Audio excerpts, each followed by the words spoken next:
अस्सलाम वालेकुम। मेरा नाम Mohammad Tanveer Bitni, government college university of Lahore में शोबा सियासियात का तालिब इल्म हूँ, 3rd सेमेस्टर से। आज GCU बुक क्लब की तरफ से मुझे ये अपॉर्चुनिटी दी गई है कि मैं man's search for a meaning इस बुक का बुक रिव्यू दे दूँ। इस बुक के ऑथर का नाम विक्टोरियल ई फ्रैंकल है। विक्टोरियल ई फ्रैंकल चूँकि अपने दौर का एक मशहूर न्यूरोलॉजिस्ट और साइकोलॉजिस्ट रह चुके हैं। वो 1905 में पैदा हुए और 1997 में वफ़ात पा गए। Viktor E Frankl he is famous for the treatment of suicide patients and the most important thing that he is the survival of Holocaust. Actually, this book I would like to divide into 4 parts. The first part is experiences in concentration camps. The second one is existential vacuum. The third one is logotherapy, and at last I would like to conclude it as conclusion. So, जब Vienna world war 2 में occupied हुई bye Hitler ने जब उसको occupied किया, तब वहाँ के सारे लोग दूसरी जगह माइग्रेट करना शुरू हो गए। इसी दौरान विक्टोरियल ई फ्रैंकल को भी इमिग्रेशन लेटर मिल गई, लेकिन चूंकि उस वक्त उसके अब्बू ने एक टैबलेट्स सिनागॉग से लाया गया था। सिनागॉग उस जगह को कहते हैं जहाँ यहूदी लोग इबादत करते हैं। जिस तरह मुसलमान मस्जिदों में इबादत करते हैं, क्रिश्चियन चर्चों में करते हैं, और काफिर लोग जो मंदिरगाहों में इबादत करते हैं। इस तरह सिनागॉग उन जगह को कहते हैं जहां यहूदी इबादत करते हैं। तो वहां से एक टैबलेट लाया गया था, उनमें 10 कमांडेंट्स के नाम लिखे गए थे। जब विक्टोरियल ई फ्रैंकल ने अपने अबू से कहा कि इस पे क्या लिखा है, तो अबू ने जवाब दिया कि बेटा, ये वो लोग हैं जिन्होंने अपने पेरेंट्स को इज़्ज़त दी है, इस ज़मीन को इज़्ज़त दी है, और इसलिए आज उनके नाम सुनहरे अल्फाज से लिखे गए हैं। तो विक्टोरियल ई फ्रैंकल ने ख़ुद से वादा किया था कि मैं इस ज़मीन से कहीं नहीं जाऊंगा, मैं अब्रॉड नहीं जाऊंगा। जितनी भी सफ़र्स, जितनी भी एट्रॉसिटीज़, जितनी भी डिफ़िकल्टीज़ आ जाएं, मैंने यहीं पे रहना है। अब मैं उस बुक की एक्सपीरियंसेस की तरफ जाता हूँ। विक्टोरियल ई फ्रैंकल ने जो कंसंट्रेशन कैंप्स में झेले थे। विक्टोरियल फ्रैंकल कहते हैं कि जब मुझे ट्रेन में ले गए तो वहाँ पे 2 लाइन खड़े थे, एक लेफ़्ट और एक राइट। लेफ़्ट वाले वो लोग थे जो लाग़िर, कमज़ोर और बूढ़े दिखाई देते थे, जो किसी काम के नहीं थे, जबकि राइट वाले वो थे जो तवाना और नौजवान दिखाई देते थे। वहाँ पे अफवाह मशहूर थी कि लेफ़्ट वाले जो है इनसे कोई काम नहीं लिया जाएगा, जबकि राइट वाले जो है उनसे जेल के अंदर जितनी भी काम हो, कंसंट्रेशन कैंप्स के अंदर जितनी भी काम हो, वो उनसे किया जाएगा। तो मैंने प्रेफर किया कि मैं लेफ़्ट वाले में शामिल हो जाऊं, और जाके मैं भी उसी लाइन में खड़ा हो गया। लेकिन चूंकि सिक्योरिटी गार्ड ने आकर मुझे वहां से हटाया गया और राइट वाले में खड़ा कर दिया। कुछ दिनों के बाद खबर मिली कि लेफ़्ट वाले वो लोग थे जो गैस चैम्बर में उनको ज़िंदा जलाया गया, और राइट वाले वो लोग थे जिनको ज़िंदा रखा गया। तो मैं उन खुशकिस्मतों में से था जो कि ज़िंदा बच सका। यहाँ पे मैं जो ही कंसंट्रेशन कैंप्स के अंदर इंटर हुआ, वहाँ पे एक वायर लगी हुई थी और लोग जाके बआसानी से ख़ुदकुशी कर सकते थे। लेकिन मैंने ख़ुद से वादा किया था कि मैंने कभी भी इस वायर को टच नहीं करना, मैं कभी भी सुसाइड को अटेम्प्ट नहीं करूँगा। उसी वक्त हमें जो खाना दिया जा रहा था वो खाना नाकिस था, नामुनासिब था। वहाँ कपड़े जो दिए जाते थे वो 6 महीनों तक हम उसी कपड़े में रहते थे। 6 महीने के अंदर ना हमें कोई नहाने की जगह होता, ना कोई दूसरे कपड़े चेंज करने का मौका मिलता था। तो हाफ ईयर हम उसी कपड़ों में रहते थे, क्योंकि एक इंसान के लिए रहना नागुज़ीर था और नामुनासिब था। उसी वक्त मेरे जितने भी साथी थे उन्होंने ख़ुदकशी अटेम्प्ट करना एक विश करार दिया। वो चाहते थे कि हम ख़ुदकशी अटेम्प्ट कर लें। ये ज़िंदगी गुजारना इस अजीरन को ज़िंदगी अजीरन बन चुकी थी हर एक के लिए, और नहीं चाहते थे कि हम मज़ीद ज़िंदा रह सकें।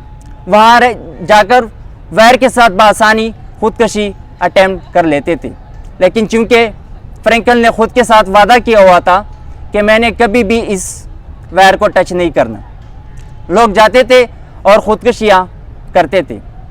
वहाँ पे उसका जो कैदी नंबर था 1904 विक्टोरिया ली फ्रैंकल का कैदी नंबर था।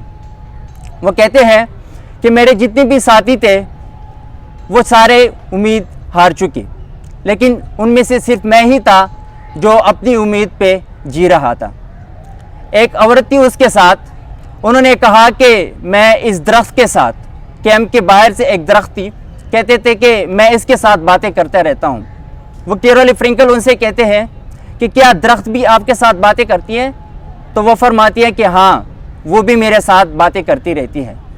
मतलब कि यहाँ पे दो चीज़ें पीक पर थी, एक पॉलिटिक्स और दूसरे रिलीजन, लेकिन रिलीजन वो स्पिरिचुअल रिलीजन।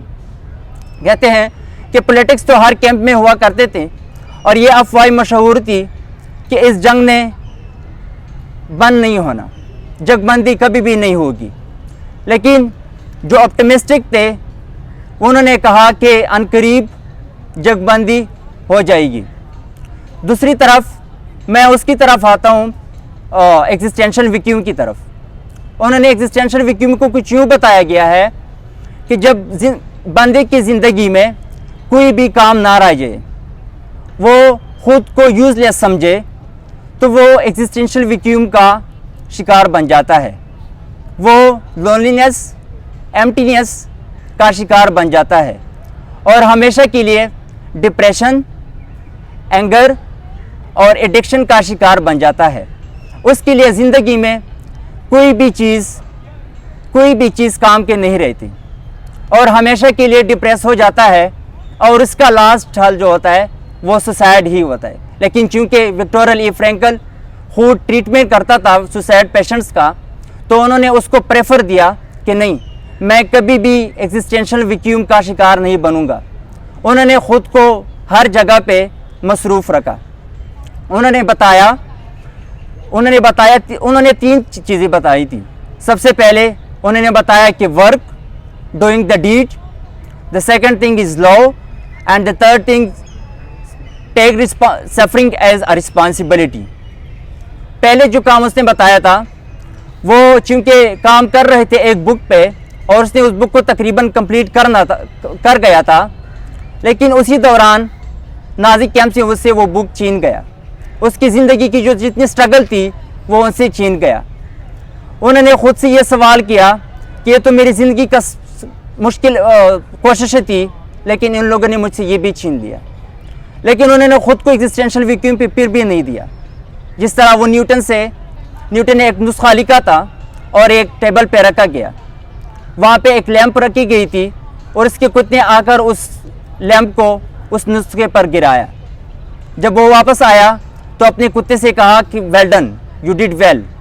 आप ये मुझसे कहना चाहते हैं कि न्यूटन, आप इससे कुछ ज़्यादा बढ़ के दिखाएँ, आप इससे कुछ ज़्यादा करके दिखाएँ। तो न्यूटन ने 3 लॉज इंट्रोड्यूस कराए। विक्टोरिया ली फ्रैंकल भी उसका फार्मूला इख्तियार कर गई और उन्होंने प्रेफर दिया लोगोथेरेपी पर, ना कि एग्जिस्टेंशियल वैक्यूम पर। लव, उसने कुछ यूँ बताया गया कि लव का मतलब सिर्फ रोमांस नहीं।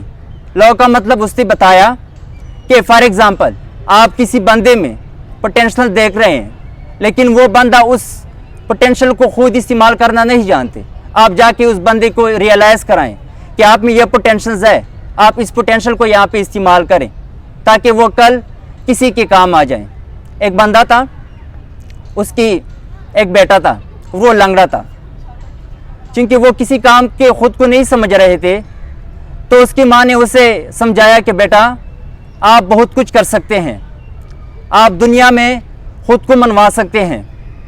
उसने अपने बेटे को उम्मीद दी और वो बेटा अनकरीब क्योंकि सुसाइड अटैम्प्ट करने वाला था, लेकिन माँ ने उसको वहाँ से मना किया। माँ ने उसको एक उम्मीद दी, ठीक है, कि आप कर सकते हैं, बहुत कुछ कर सकते हैं, आप बहुत कुछ करने के काबिल हैं, लेकिन आप सिर्फ रियलाइज़ करें, आप इनर विल को सिर्फ रियलाइज़ कर दें, आप बहुत कुछ करने वाले हैं।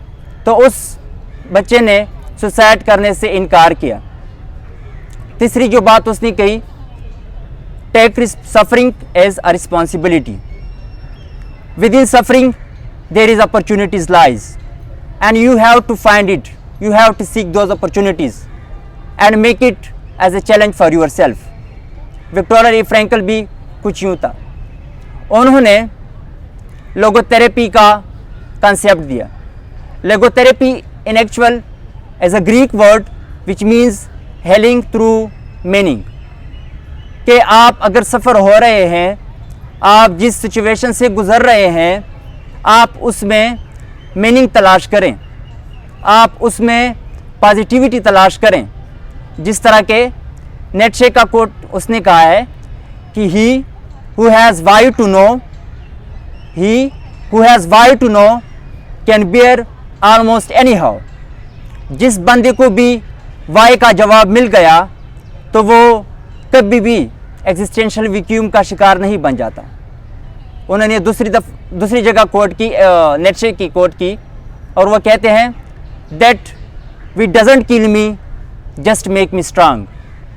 हर वो चीज़ जो मुझे मार नहीं सकता, वो सिर्फ मेरे अंदर की विल को स्ट्रांग बनाता है, मेरे अंदर की विल को स्ट्रांग बनाता है। And he just the quality of Viktor E Frankl. उन्होंने काम किया इस चीज़ पे कि transform the negative emotions into positivity where the mental fortitude comes in handy. उन्होंने इसी चीज़ पर काम किया था। लोगोथेरेपी का कंसेप्ट उसने यूँ दिया था कि आप लोग ज़िंदगी में कहीं ना कहीं पर ख़ुद को एक ज़िंदा इंसान समझें। आपके अंदर बहुत कुछ है, आप सिर्फ उसको रियलाइज़ करें, आप ख़ुद को जानने की कोशिश करें। आप दुनिया में बहुत कुछ कंट्रीब्यूट कर सकते हैं, लेकिन आपने अभी तक ख़ुद को रियलाइज़ नहीं किया। आपने अंदर की होप को, आपने अंदर की विल को कभी जगाया नहीं है, और इसलिए आप हमेशा के लिए ख़ुद से बेखबर रहते हैं। ख़ुद से बाखबर रहना, अंदर की विल को जगाना पड़ता है। At the end I would like to conclude this book man search for a meaning. Viktor E Frankl ने कुछ इसमें मैसेज यूँ दिया है कि आपने पेन्स, सफरिंग, एट्रॉसिटीज़, बारबैरिटीज़, इनमें ख़ुद को तलाश करना है। यही वक्त होता है कि बंदा खुद से मिले। यही वक्त होता है कि बंदा खुद की विल को, अंदर की विल को, अंदर की होप को जगाएं। तब वो ज़िंदगी में कहीं पर भी नाउमीद, मायूस नहीं हो सकता, और ना वो कभी भी एग्जिस्टेंशियल वैक्यूम का शिकार बन जाता है। At the end I would like to conclude our theme this book. इस बुक में सबसे पहले जो चीज़ पे ज़ोर दिया गया है वो ये है कि इनर विल को जगाएं, इनर की होप को जगाएं। बंदा जहाँ भी हो वो मीनिंग को तलाश करे, पॉजिटिविटी को तलाश करे। जिस तरह विक्टोरिया ई फ्रैंकल ने बताया है लोगोथेरेपी के बारे में कि लोगोथेरेपी हेलिंग थ्रू मीनिंग। आप जहाँ पे भी हो, आप जितनी भी सफरिंग से गुज़र रहे हो, आप जहाँ पे भी हो, आप जितनी भी पेन से गुज़र रहे हो, आप पे जितनी भी एट्रॉसिटीज़ हो रही हो, आप पे जितनी भी बारबैरिटी हो रही हो, लेकिन आपने अंदर की विल को जगाना है, आपने अंदर की होप को जगाना है। तब जाके आप ज़िंदगी में बहुत कुछ कर सकते हैं। And at the end I would like to gratitude for this golden opportunity that GCU book club provided me. Thank you so much.